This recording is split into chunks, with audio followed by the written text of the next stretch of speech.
Main story line की तरफ, जिसकी शुरुआत में हमें दिखाई जाती है इस कहानी की लीड कैरेक्टर यानी कि जेनिफर वॉल्टर्स, जो कि पेशे से एक वकील है और आज उसकी एक दलील है जिसकी प्रैक्टिस वो अपने फ्रेंड्स के साथ कर रही थी, जिसमें शामिल था कि ताकत को हर किसी के सामने दिखाना जरूरी नहीं होता, उसे उस वक्त यूज करना चाहिए जब रियलिटी में उसकी जरूरत हो। साथ ही हम ये भी देख पाते हैं कि इस बार इस शी-हल्क की सीरीज में ये कैरेक्टर फोर्थ वॉल को क्रैक करके हमसे बातें भी कर रहा है, जैसे कि डेडपूल किया करता था, जहाँ जेनिफर अपनी शी-हल्क होने का दावा भी करती है और ये बात उसकी बेस्ट फ्रेंड निकी को भी पता थी। और अब यहाँ से कहानी जाती है कुछ महीनों पहले, जहाँ पर वो अपने कजिन ब्रदर ब्रूस के साथ में एक लॉन्ग ड्राइव पर निकली थी और साथ ही खा रही थी चीटोस।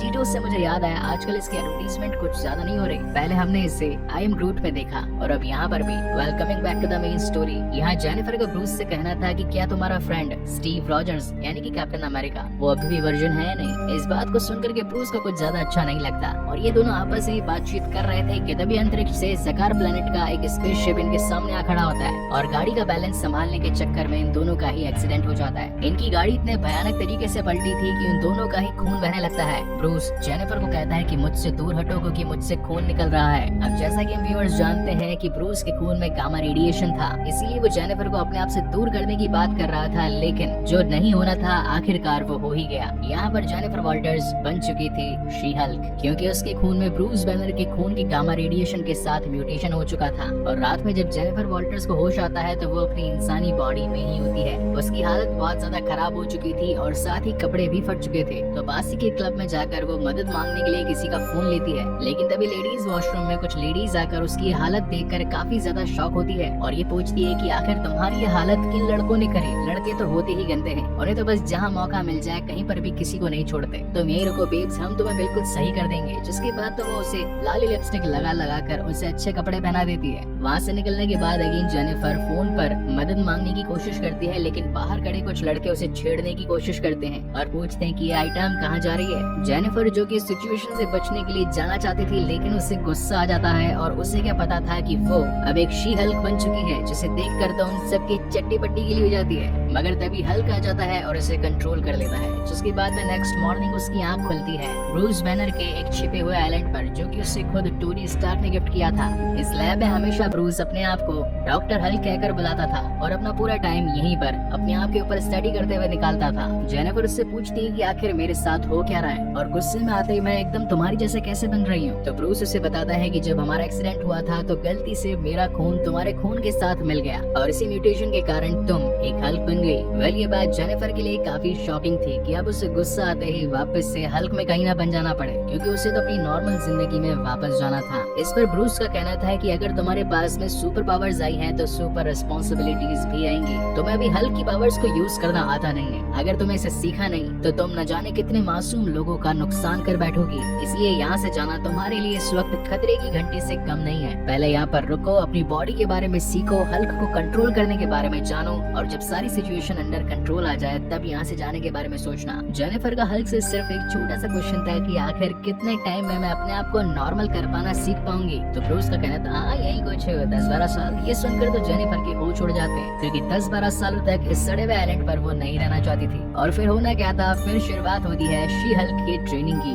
कभी वो उसे नींद से जगा देता तो कभी उसे योगा की ट्रेनिंग देता, लेकिन इस चलती पूरी प्रोसेस में ब्रूस ये बात ऑब्जर्व करता है कि शी-हल्क में बने रहने के बावजूद भी जेनिफर वॉल्टर्स अपने माइंड को हल्क के माइंड के साथ कनेक्ट कर पा रही है। अगर बात करी जाए हल्क की यानी कि ब्रूस बैनर की, तो हर बार उसके अंदर दो शख्सियत हुआ करती थी, यानी कि एक जिस्म और दो दिमाग। लेकिन जेनिफर के केस में ऐसा नहीं था। यहाँ पर सिर्फ एक ही दिमाग था जो एक ही बॉडी को कंट्रोल कर रहा था। ब्रूस को इस स्टेज में आने तक करीब 10 से 12 साल बीत चुके थे और वो जेनिफर की इस प्रोग्रेस को देखकर काफी खुश था। अपनी बॉडी की ताकत और सही बैलेंस के लिए इन्होंने थोड़ी सी जिम्नास्टिक की भी कोशिश करी और थोड़े योगा वोगा भी ट्राई किए, लेकिन यहाँ पर भी जेनिफर हल्क से ज्यादा पावरफुल और ज्यादा बैलेंस्ड थी। वो हर चीजों को इतनी जल्दी सीख रही थी कि हल्क को धीरे धीरे थोड़ा उससे जेलसी फील हो रही थी। लेकिन साथ ही वो जेनिफर को ये भी बताता है कि अगर हल्क बनने के कुछ डिसएडवांटेजेस हैं तो कुछ एडवांटेजेस भी हैं। चलो मैं तुम्हें इसके बारे में कुछ बताता हूँ। और तभी हल्क अपने उस प्राइवेट आइलैंड पर बने बार में उसे ले आता है और यहाँ पर ये दोनों जीप भर के पीते हैं, कभी वोडका तो कभी बियर तो कभी वाइन तो कभी विस्की। अब ये सारे नाम मुझे कैसे मालूम है, तो मैं यूयो हनी सिंह के गाने सुनता हूँ। अगर आप भी सुनते होंगे तो आपको भी इन सभी वेराइटीज के बारे में पता होगा,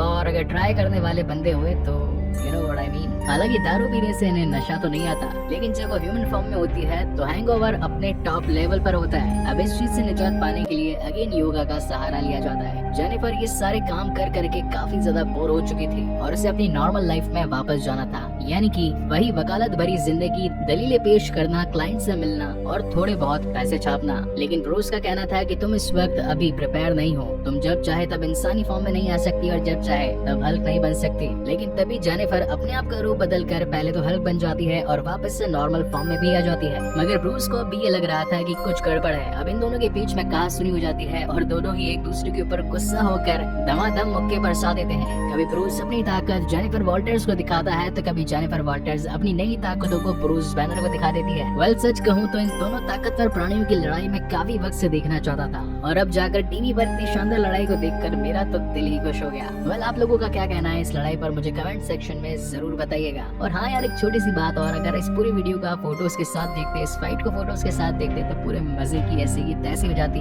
this thing is I know very well. तो अगर वीडियो क्लिप्स के साथ मिल रही है तो मुझे इसके पीछे काफी सारी कॉपीराइट क्लेम्स और साथ ही स्ट्राइक्स को झेलना पड़ता है। तो अगर मेरी ये मेहनत आप लोगों को पसंद आती है तो प्लीज चैनल को सपोर्ट करें, लाइक करें, शेयर करें और साथ ही डिस्क्रिप्शन में जो टोटल 13 चैनल्स के लिंक दे रखे हैं उन्हें भी जाकर सब्सक्राइब करें, तभी तो मजा आएगा ना वीडियो। इस पूरी धांसू फाइट के बाद में कंक्लूजन ये निकलता है कि जेनिफर वॉल्टर्स वापस जा सकती है और यहीं से कहानी अगेन प्रेजेंट टाइम में आ जाती है, जहां पर जेनिफर अपने अगले केस के लिए तैयार थे। लेकिन अदालत में पहुंचते ही वहां पर एक सुपर विलन पहुंच जाती है जो कि आम लोगों को नुकसान पहुंचा रही थी। तभी निकी जेनिफर से कहती है कि यही तो सही टाइम है बेब्स अपने आप को ट्रांसफॉर्म करने का। पहले तो वो उसे मना करती है, लेकिन जब सिचुएशन आउट ऑफ कंट्रोल जा रही थी तो वो अपने आप को सुपर ह्यूमन यानी कि शी हल्क में ट्रांसफॉर्म करके उसे धूल चटा देती है। और अब ये बात पूरी मीडिया और पब्लिक में फैल चुकी थी कि हमारे बीच एक और हल्क है। और इसी तगड़े सस्पेंस के साथ ये शानदार एपिसोड यहीं पर खत्म होता है। So guys